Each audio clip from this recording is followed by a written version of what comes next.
أعوذ بالله من الشيطان الرجيم بسم الله الرحمن الرحيم الحمد لله رب العالمين وصلى الله وسلم وبارك على عبده ورسوله نبينا محمد وعلى آله وأصحابه أجمعين أما بعد. Mga kapatid sa pananampalatayang Islam, Assalamualaikum warahmatullahi ta'ala wabarakatuh.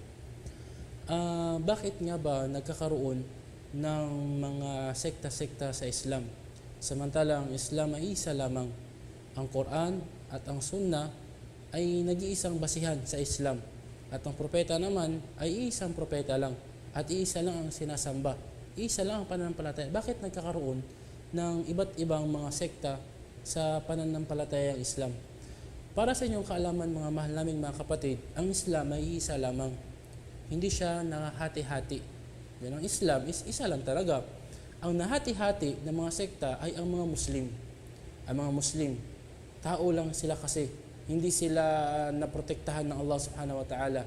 Hindi tulad sa Islam na relihiyon na ibinaba ng Allah sa Quran at siya ay nangako na kanyang pangangalagaan ang Islam mula sa pagbabago. Tulad ng sinabi ng Allah, Inna nahnu nazzalna dhikra wa inna lahu lahafidhun. Sa suratul Hijr, katotohanan sabi ng Allah, kami ay nagpahayag, nagpadala ng isang paalaala. Ang mga ulama ay nagsabi na ito ay ang Islam at meron naman nagsabi ito ay ang Quran at yun ay pareho lang. At katotohanan amin itong pangangalagaan mula sa pagbabago. So, ang Islam ay pinangakuan ng Allah na kanyang puprotektahan na hindi siya mabago. So hindi siya nahati-hati. Ang nahati-hati sa pagkakasekta, ang nagpangkat-pangkat ay ang mga Muslim.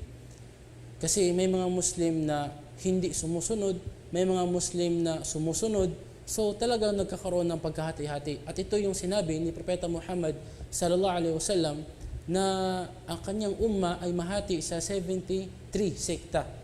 Lahat sila ay sa nar, a'udzubillah, sa impyerno maliban sa isa. Sino yung isa?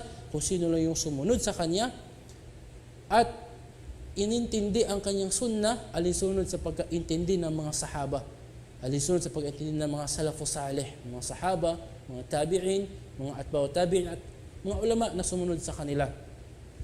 At jama'a sila, sabay-sabay nilang pinahawakan ang sunnah ni Propeta Muhammad sallallahu alaihi wasallam. So ngayon, ano ang dahilan kung bakit nagkaroon ng sekta sa Islam?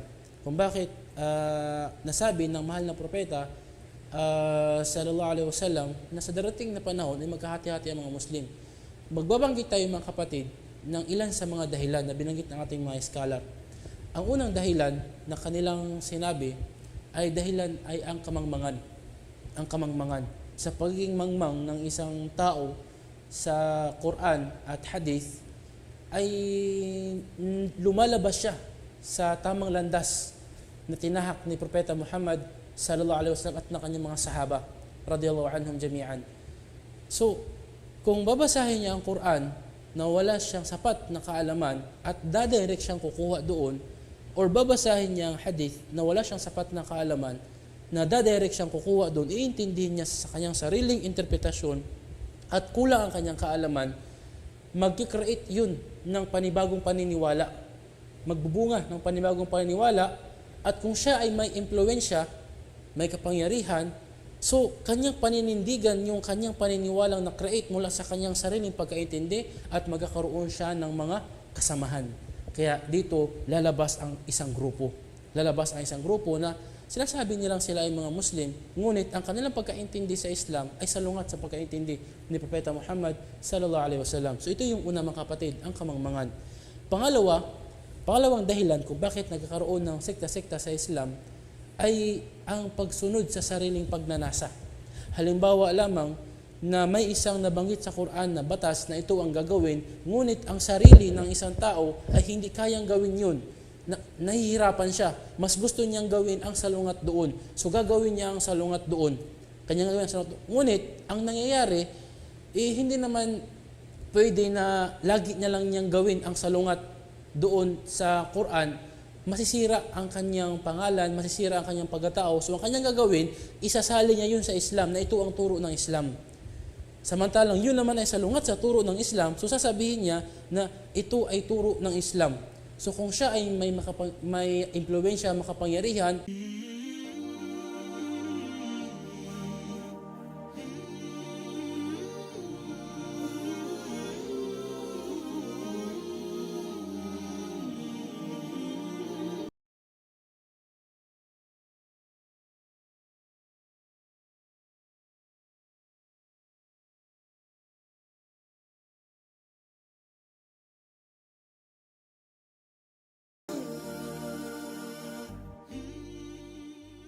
siya. Mas gusto niyang gawin ang salungat doon. So gagawin niya ang salungat doon.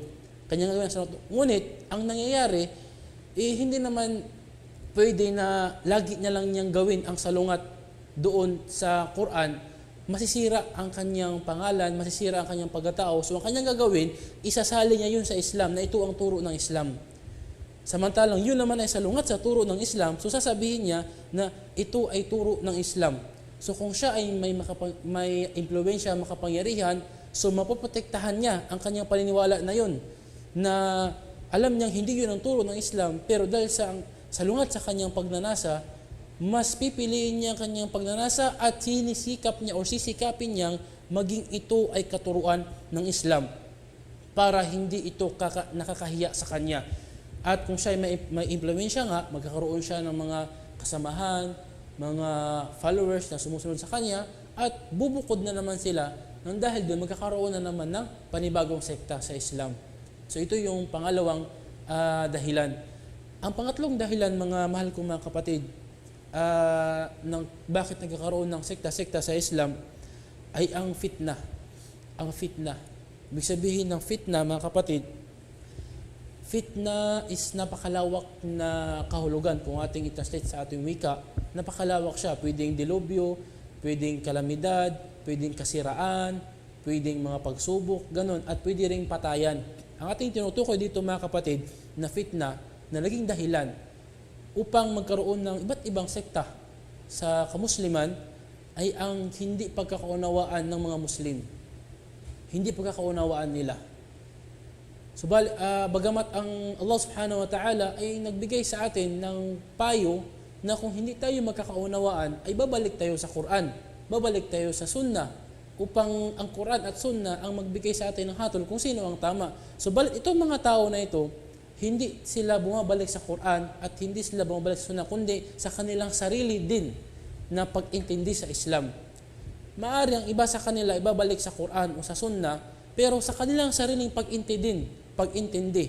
At ang kanila namang katunggali ay sa sariling pag-intindi din, so mag-create ng away sa kanilang pagitan. Mag-create ng away.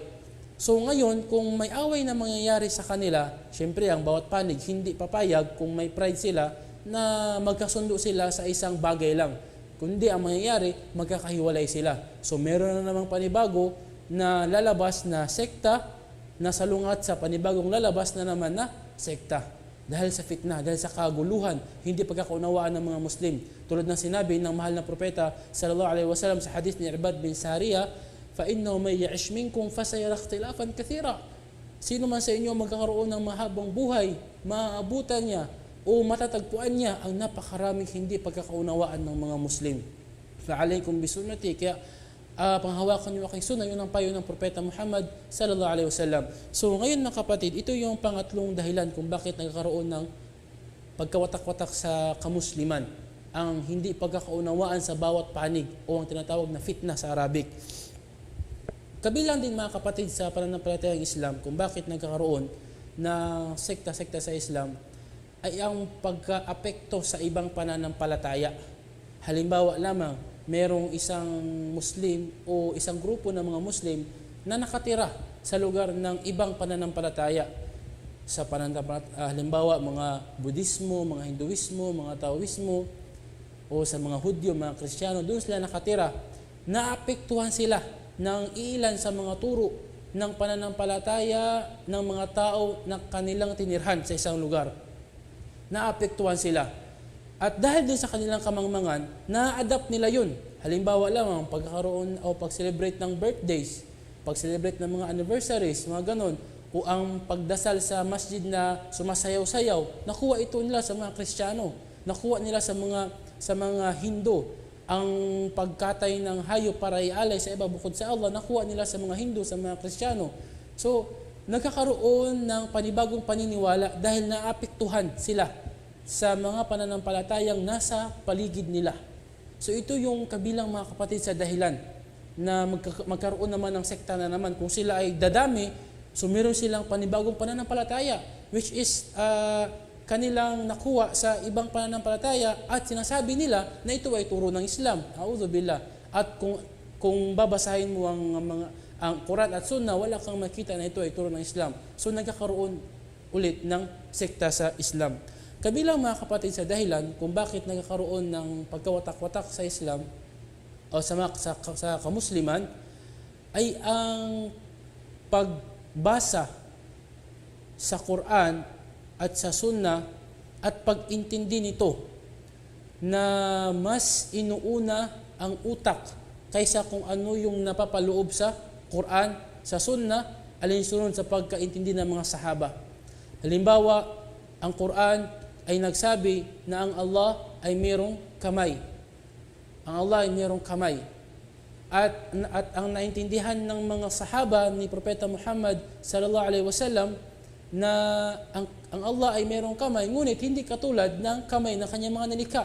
So kung sakaling may isang tao na magbabasa doon na ang Allah ay may kamay at mababasa niya sa ibang aya ng Allah ay nagsabi na walam yakul lahu kufuwan ahad at walang kahalintulad ng Allah, magkakaroon ng panibagong paniniwala sa kanyang isip na, paano ito? Nagkaroon ng kasulungatan sa Quran. Ang Allah may kamay at kanyang sinabi sa ibang aya na wala siyang kahalintulad. So paano nangyari yun na mayroon siyang kamay samantalang ang mga nilikha ay may mga kamay? So inhalintulad niya kapatid ang Allah sa kanyang mga nilikha na may kamay. So ang kanyang paniniwala, sige, ang Allah ay walang kamay. Yun ang naging resulta sa kanyang paniniwala. Mas inunan niya ang kanyang isip, sariling interpretasyon, kaysa kung ano ang nasa Quran at kung ano yung naiintindihan ng mga sahaba. Minsan pa nga, kung mayroong isang hadith na authentic, na salungat sa kanilang paniniwala, sinisikap nila na mabago ang kahulugan doon sa hadith. Mabago ang tinutukoy doon. At kung sakaling mayroong hadith na hindi masyadong authentic, na sa kanilang paningin hindi masyadong authentic, salungat sa kanilang paniniwala, automatic, hinuhukuman nila yun na yun ay hindi authentic, hindi tama na hadith. Bakit? Kasi salungat lang sa kanilang paniniwala nila. So ganun mga kapatid, ganun ang nangyayari sa kanila, na ang ginagawa nila, sila ay naghahanap muna ng paniniwala, saka sila naghahanap ng mga aya sa Quran upang susuporta doon sa kanilang nabuong paniniwala. Hindi tulad ng Ahlus Sunnah wal Jamaah na akida ng mga sahaba na binabasa muna ang Quran at Sunnah at doon nagbubuo ng paniniwala. Kasi ang ating basihan sa ating paniniwala, ang Quran at Sunnah. So sila, ang ginagawa nila sa lungat, bumubuo muna sila ng paniniwala na walang basihan at pagkatapos nagsusumikap sila na kumuha sa Quran at sa Sunnah ng tutulong na maging ebidensya sa kanilang ginawang paniniwala. Kaya magkakaroon na naman ng sekta sa Islam. So ito yung ilan sa mga dahilan mga kapatid kung bakit nagkakaroon ng sekta-sekta sa kamusliman, at naway nakapulot kayo ng magandang aral sa ating natalakay ngayon. At hanggang sa muli, subhanakallah bihamdik wa ashhadu an la ilaha illa anta astaghfiruka wa atubu ilaik wa akhiru da'wana anil hamdulillahi rabbil alamin. Wassalamu alaikum warahmatullahi ta'ala wabarakatuh.